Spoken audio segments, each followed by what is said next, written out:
জনরব media, জনতার কথা বলে। নমস্কার, জনরব মিডিয়া থেকে শুক্লা গাঙ্গুলি।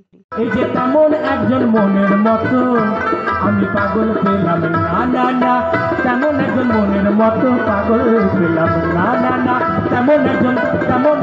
তেমন একজন মনের মতো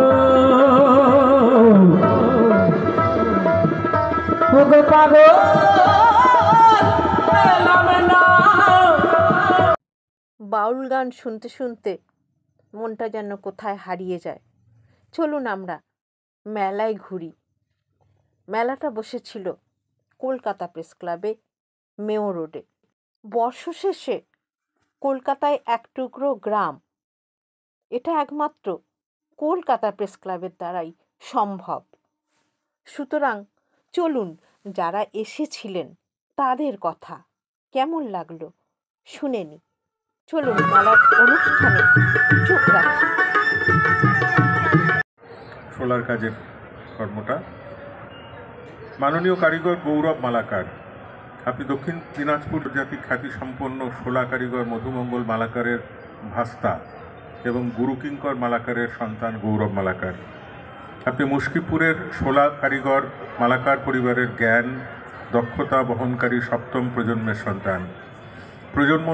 পূর্বজদের নজরদারিতে বাল্য বয়স থেকে শোলা কারিগরি চর্চায় নিজেকে শিক্ষিত করেছেন।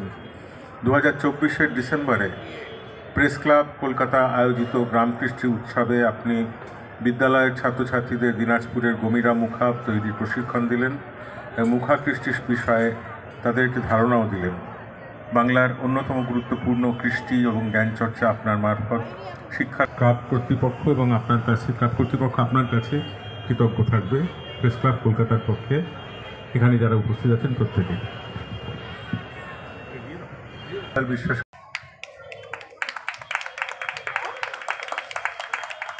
অভিনন্দন গৌরব। আমাদের মেলা চলতে থাকবে এবং এই মেলা এবং মেলার ধারণা বহমান থাকুক। গৌরব দীর্ঘজীবী হোক, তার শিল্পকলা দীর্ঘজীবী হোক। আমাদের করল আমরা আবার বলছি, মেলা যারা চেনেন প্রথম থেকে জানেন, নেপাল সূত্রধর বিখ্যাত আন্তর্জাতিক খ্যাতিসম্পন্ন ছৌ নৃত্যশিল্পী এবং এই মুখা তৈরি করার একজন শিল্পী। তারই সন্তান গৌতম, মাননীয় কারিগর গৌতম সূত্রধর। আপনি পুরুলিয়া জেলার প্রখ্যাত ছৌ কৃষ্টি কারিগর পদ্মশ্রী নেপাল চন্দ্র সূত্রধরের পুত্র গৌতম সূত্রধর। পিতার নজরদারিতে বাল্য বয়স থেকেই ছৌ নৃত্য চর্চায় ডুবেছিলেন। প্রখ্যাত জ্ঞান আর প্রযুক্তি আপনি বহন করে চলেছেন। আয়োজিত গ্রাম কৃষ্টি উৎসবে আপনি বিদ্যালয়ের ছাত্রছাত্রীদের ছৌ মুখোশ তৈরি করার প্রশিক্ষণ দিলেন। বাংলার অন্যতম গুরুত্বপূর্ণ কৃষ্টি এবং জ্ঞান চর্চা আপনার মাত্র শিক্ষার্থীদের মধ্যে প্রবাহিত। মেলায় যারা এসেছিলেন তাদের কথা শুনে নেব। মেলায় এসেছেন কলকাতা প্রেস ক্লাবে, কি বলবেন? আমরা এসছি মমস প্লেজের হ্যান্ডমেড অর্গানিক সোপের পক্ষ থেকে। বেসিক্যালি আমরা বিষমুক্ত সমাজের একটা আন্দোলন হয়, তার প্রসাধনী পার্টটা যেটা, সেই পার্টের অঙ্গ। আমাদের কাজ হচ্ছে সবাইকে বোঝানো, সবাইকে জানানো যে আপনারা যে সিনথেটিক কসমেটিক্সগুলো ইউজ করেন, সিনথেটিক শ্যাম্পু ইউজ করেন, সেগুলো আপনাদের শরীরের পক্ষে কত ক্ষতিকর, এবং তার জায়গায় যদি আপনারা ন্যাচারাল প্রোডাক্ট ইউজ করেন তাহলে আপনাদের কি ভালো।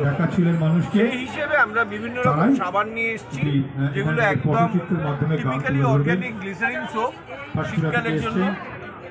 তারপরে শ্যাম্পু আছে, এই শ্যাম্পুগুলো 18টা গাছ থেকে তৈরি। এগুলোতে আপনার চুল তো খুশকি তো যাবেই, চুল পড়া বন্ধ হয় এবং নতুন চুল গজাতে সাহায্য করে। খুব সেন্সিটিভ স্কিনের জন্য রিঠা হ্যান্ড ওয়াশ আছে, যেটা সেন্সিটিভ স্কিনের জন্য ইউজ করা হয়। আমাদের লিপ বাম আছে, লিপ বাম ল্যানোলিন দিয়ে তৈরি এবং খুবই উপকারী। কফি স্টাব আছে, সলিড পারফিউম আছে, ফুড ক্রিম আছে গোড়ালি ফাটার জন্য।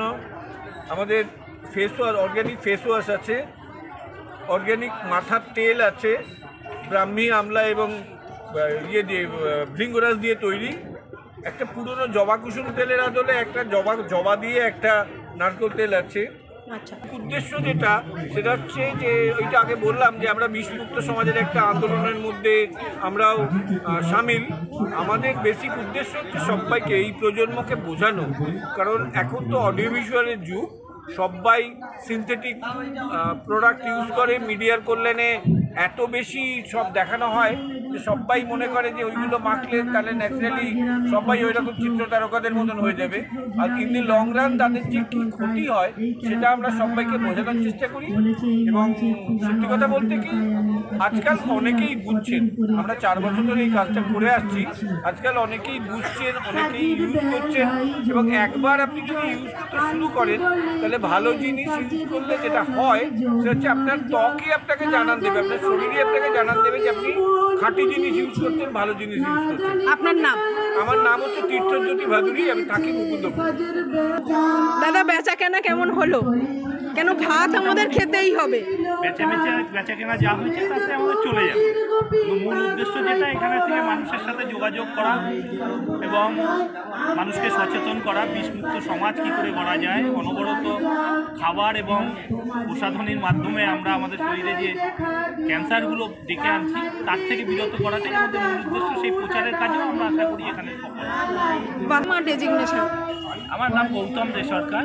আমি বসত বলে একটি সংগঠনের পক্ষ থেকে এসেছি, যাদের কাজ হচ্ছে গ্রামের প্রান্তিক মানুষদের কাছ থেকে, চাষিদের কাছ থেকে, যারা জৈব চাষ করে, বিষমুক্ত চাষ করে, তাদের দ্রব্য এনে শহর কলকাতার সামনে সকল মানুষের কাছে পৌঁছে দেওয়া এবং তারা যাতে সঠিক মূল্য পায় সেটাই একটা মূল উদ্দেশ্য। Thank you.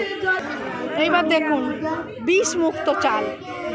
আমরা অনেক সময় বলি ভাত খেতে ভালো লাগে না, ভাতের স্বাদ নেই। ঠাকুমার আমলে যে ভাত খেয়েছিলাম ডাল মেখে, সেই ভাত কোথায় গেল? পাবেন, আছেন, এখনো আছে, আপনাকে খোঁজ রাখতে হবে। মেলায় এসে কেমন লাগছে? কি নিয়ে এসছো তোমাদের সংস্থা থেকে? হ্যাঁ, অনেক কিছু নিয়ে এসেছি, মানে হাতের এমব্রয়ডারির কাজ, নকশি কাঁথার যে ডিজাইনগুলো হয়, স্টিচের কাজ, তারপরে জুয়েলারি, আমরা সবাই তুমি কতদিন ধরে যুক্ত আছো এদের সঙ্গে? ছোট থেকেই এই প্রতিষ্ঠানের সঙ্গে যুক্ত? বাহ, তোমার নাম কি? আমার নাম বন্দনা পাহাড়। বাহ, কি বলবে যারা ঘরের কোণে আছে, এখনো কোনো কিছুর সঙ্গে যুক্ত হয় না, শুধুমাত্র খায় থাকে বাড়িতে, তাদের জন্য কি বলবে? তাদের জন্য বলবো তারাও যেন এরকমটা করতে পারে, তারাও যেন বাইরে আসতে পারে, সবার সাথে মিশতে পারে।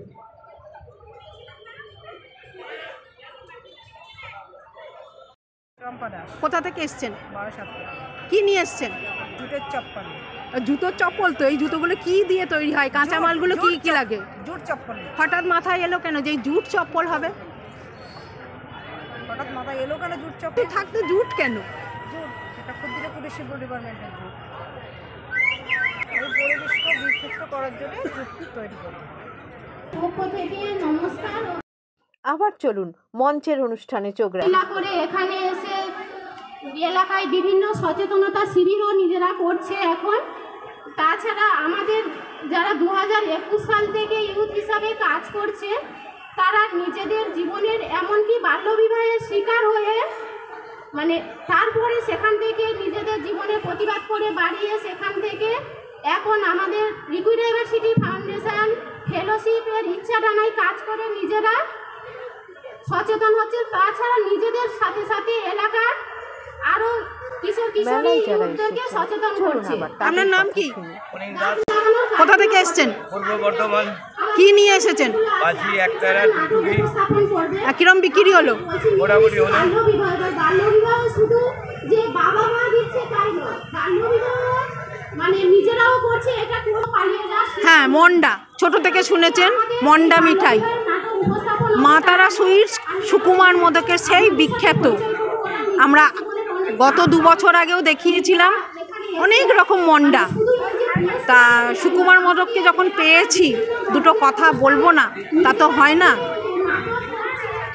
এই বছরে সবথেকে মানে ভালো পাওনা পাওয়া গেল যে 2024 সাল 24শে ডিসেম্বর একটা নতুনত্ব মিষ্টি তৈরি করলাম, যেটি হচ্ছে মনভরা সন্দেশ। সেই প্রেস ক্লাবের এখানে উদ্বোধন করলাম। কে উদ্বোধন করলো? এটা আমাদের প্রেস ক্লাবের যে সভাপতি আছেন উনি উদ্বোধন করলেন। শ্রেয়াশিস দা। হ্যাঁ, দেবাশিস দা উদ্বোধন করলেন এবং প্রেস ক্লাবের আরও অনেকেই ছিলেন, প্রত্যেক সদস্য ছিলেন, কমিটির মেম্বাররা ছিলেন। আর একটা সবদিকে হচ্ছে কি, এই বছর নতুনত্ব বেলের মন্ডা করেছি। বেলের মন্ডাটা শেষ হয়ে গেছে এবং মনভরা যে সন্দেশটা তৈরি সেটাও শেষ হয়ে গেছে। এখন কাশ্মীরি সন্দেশ একটা তৈরি করেছি, ম্যাঙ্গো মন্ডা তৈরি করেছি। কত মেলা এসে এইখানে খুশি মানে চরম, খুব সুন্দর, খুব ভালোবাসা পাই বলে আমরা প্রত্যেক বছরই আসি। প্রেস ক্লাবের প্রত্যেকটা মেম্বার সদস্য আমাদের ভালোবাসে এবং আমাদের খুব যত্ন করে সহকারে রাখে এবং আমরা ওই জন্য আসতে চাই। নাম? আমার নাম হচ্ছে বাঁকুড়া জেলা বড়জোড়া থেকে আমি এসেছি, সুকুমার মোদক। চলুন মন্ডা মিঠাই দেখে নিয়ে দুই দৃষ্টিহীন বোনের সঙ্গে কথা বলি। নাম কি? সুনীতি কর্মকার। কোথা থেকে এসছো? আমি সোদপুর থেকে এসেছি। কেমন লাগছে এই যে তুমি প্রথম মেলাটা এলে? আমার তো খুব ভালো লাগছে। হ্যাঁ, ইচ্ছে আছে প্রত্যেক বছরই আসার। হ্যাঁ। আর কতটা বিক্রি করলে, মানুষের সঙ্গে মেলামেশা করলে কতটা পজিটিভ এনার্জি পেলে? বিক্রি তো হয়েছে, মোটামুটি হয়েছে। হ্যাঁ, পজিটিভ এনার্জি অনেক বেশি নিয়ে যাচ্ছি, কেন আরও সবাইকে দেখে এটাই বেশি ভালো লাগছে যে ইচ্ছেটা আছে যে প্রত্যেক বছর আসবো। বাহ, থ্যাংক ইউ। কেমন লাগছে এসে? ভালো লাগছে। আমি আর বছর এসেছিলাম, হ্যাঁ, তাহলে আবার আগামী বছর দেখা হবে, তাই তো? আবার দেখা হবে। একদম। কি কি নতুন জিনিস আনবে? নতুন জিনিস আনবো বলতে আমি তো বানাই আচার। আচার এনেছি, নাইটি কুর্তি এনেছি। আগের বছর ভাবনা চিন্তা করবো পিঠে আনার। আলুর কাবড়ি এনেছিলাম এর মাঝে একদিন, আলুর কাবড়ি তৈরি করে নিজে হাতে। তুমি কোথায় থাকো? আমি রিসরায় থাকি। বাহ, ভেরি গুড। তাহলে তুমি কি মেসেজ দেবে যারা অত্যাচারিত হয়ে ঘরে পড়ে আছে, তাদেরকে কি বলবে? সকলে বেরিয়ে আসুক, কিছু না কিছু করুক, নিজের পায়ে নিজে দাঁড়ান, নিজে স্বনির্ভর হবে। হ্যাঁ, বাহ। পলাশ জয়নগরের ময়নে ছিল, খুব সুস্বাদু।